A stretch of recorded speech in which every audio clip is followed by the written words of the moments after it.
Hey guys, so today's video is well overdue and the lighting is horrid and I'm driving like I'm always doing. But anyway, today I just wanted to talk about the difference between boys and men and what their influence is on our boys. I have a little boy at home. He will be 7 here in a little under a month.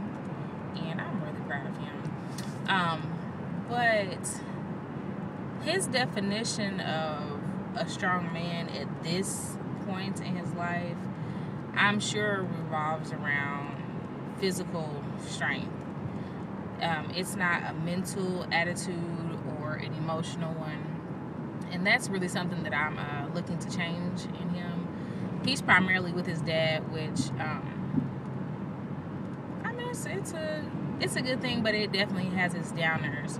As far as him, I feel like he's old enough to know and recognize that it's okay for him to be emotional without being a crybaby and still being strong. So it's important to me that he knows the difference. I feel that a lot of men today, I'll first say this because I don't want to discredit anyone.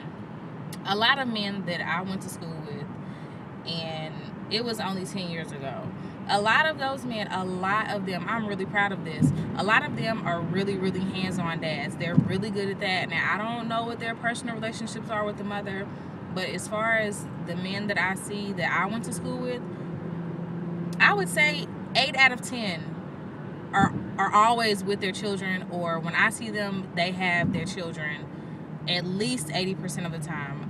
There's one guy in particular, I won't say his name, but every time I've seen him outside of high school, while he's had a child, he's always been with her, and I'm really proud of him. And like, all of his friends are the same way. My little brother, all of his buddies are the same way, and I think that it's important for those men to encourage their sons to be strong outside of pure physical strength, because it's easy to be physically strong. I mean, men are just strong creatures, and women are seen as a little more delicate and a little less virile, if you will.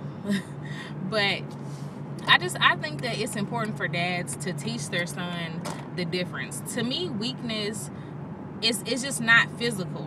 I mean, boys, their parents are gonna tell them, don't be weak, don't be no punk, whatever. But I think that it's important for them to know the difference. To me, weak is more of a state of mind and a deficit in your emotions. Like, I don't know, my son, he's the kind of kid that he gets really excited, but his face is so stone. Like, I don't know, like on Christmas, when he gets gifts, for the most part, he'll be like, yeah, that's cool, whatever. But inside, I know that he's like ecstatic, and he'll hide it, or he'll just share that with me. Like, he'll put me to the side and be like, I really like he has to hide it. And I feel like men, they teach their boys to hide themselves, when it is so important to express who you are and just let it be. There's no reason that a boy shouldn't be able to be happy and express it, or be dissatisfied or be saddened by something and not be able to express it. And that is just, it's overwhelming to me to see that, because with my big brother, he I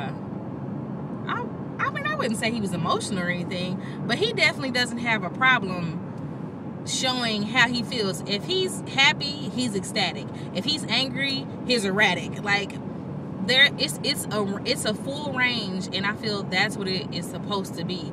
A man should be able to express himself to his woman, to his family, and to his friends without being called a punk or a sissy or less of a man. I feel like it really puts a deficit on the person. You can't expect a man to become a man if you haven't given him all the tools that he needs.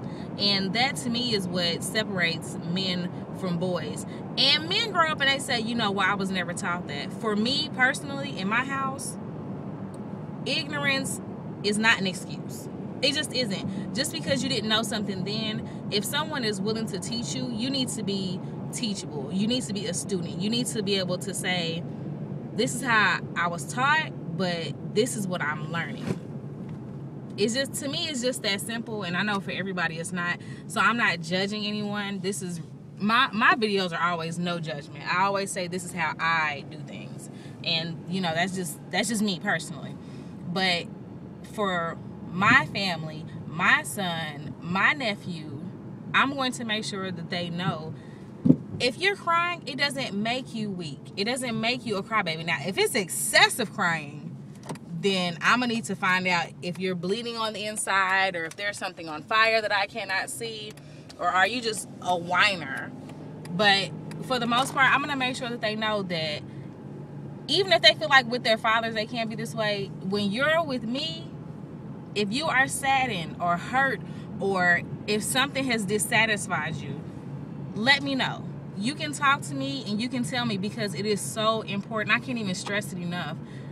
The men today are so hardened. Like, my son's father, and I'm not trying to badmouth him in any way, and I mean, I really could, but I'm not.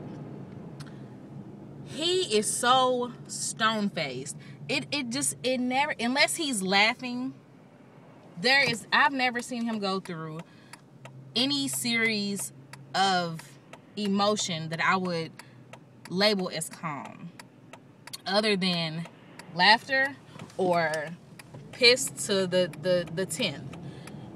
Other than that, I never saw a sad him or a dissatisfied him, or even an unhappy, just you know, being sad and just, you know, regular shit. If a dog got ran over and it was his, he probably would just be like, and that would be the extent of the emotion. And for my son, I really do not want that, because it makes relationships in the future, whether they're romantic or business or just friendships, it makes them damn near impossible. People feel like they can't approach you, or they can't speak to you, or that you're unrelatable.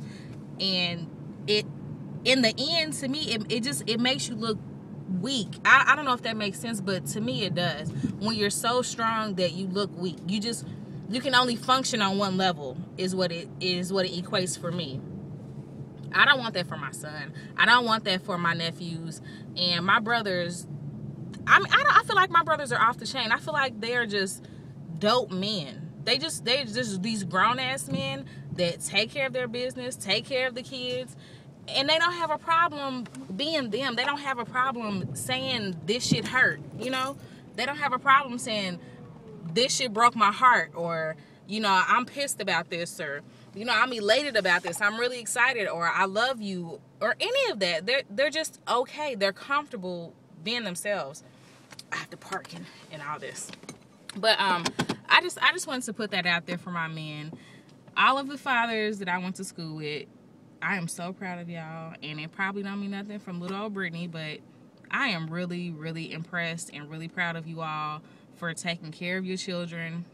And for those of you with boys, be sure that you are teaching them the difference between strong and weak versus being a man and being a boy, because it's important and they need it, especially if they're going to survive in this world. We have enough angry young men, angry black men, angry men in general. We need men that are able to communicate with the world and that can lead us into greater places. All of the weak stuff, all of the men calling women derogatory names, all of that, it has to end, and it has to start today. So just keep that in mind with your children. Oh, and let your daughters know too that just because a man is saddened does not mean he's a weak man. That's probably one of the strongest men you will ever meet. Any man I feel that is able to let go and release that emotional tension without feeling weak, that is a strong man. So keep that in mind. And like I always say, be encouraged and have a good one.